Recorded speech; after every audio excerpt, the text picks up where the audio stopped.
नमस्कार, मी शीतल रामचंद्र मुसने, जिल्हा परिषद प्राथमिक शाळा शेडो, तालुका निलंगा, जिल्हा लातूर या ठिकाणी शिक्षिका आहे. असं म्हणतात की जगात वेड्यात काढलेली माणसे ही पुस्तकाच्या धड्यात सापडतात. पुस्तकाचं पहिलं पान उघडण्याआधीचा माणूस आणि पुस्तकाचं शेवटचं पान झाकल्यानंतरचा माणूस या दोन्हीमध्ये खूप अंतर असतं.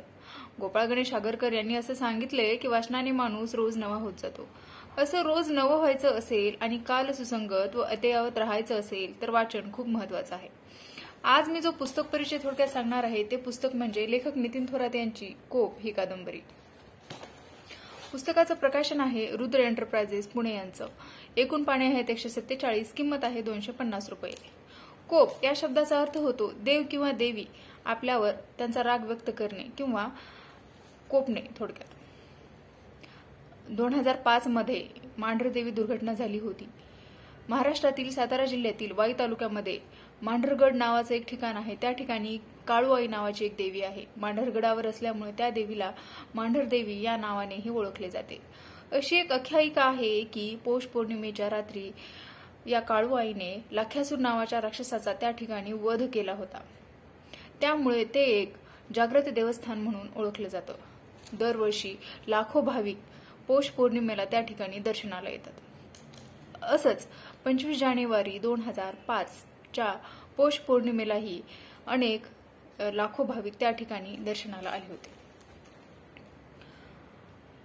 डोंगरावर जाण्यासाठी तिथे कोणत्याही सुविधा नव्हता किंवा मंदिरावर डोंगर चढून जाण्यासाठी तिथे एक अरुंद पायवाट होती. आपत्कालीन सेवा उपलब्ध नव्हती आणि गर्दी खूप असल्याने रस्त्याच्या आजूबाजूला ठेवलेल्या नैवेद्याला तुडून लोक वरती जात होते. त्यामुळे पायवाट ही निसरडी झाली होती. शिवाय दीपमाळे टाकलं जाणारं तेलही त्या ठिकाणी वाहून येत होतं. त्यामुळे चालताना पाय सरकत होते. पण सर्वजण देवीच्या दर्शनासाठी आतुर झाले होते. पण ही दरवर्षीचीच बाब, त्यामुळे कुणीही या गोष्टीकडे फारसं लक्ष दिलं नाही.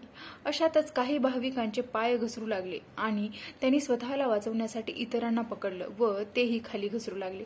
ही संख्या वाढतच गेली व तेही बघता बघता हजारो लोक गडावरून खाली घसरू लागले. सर्वांची पळापळ सुरू झाली.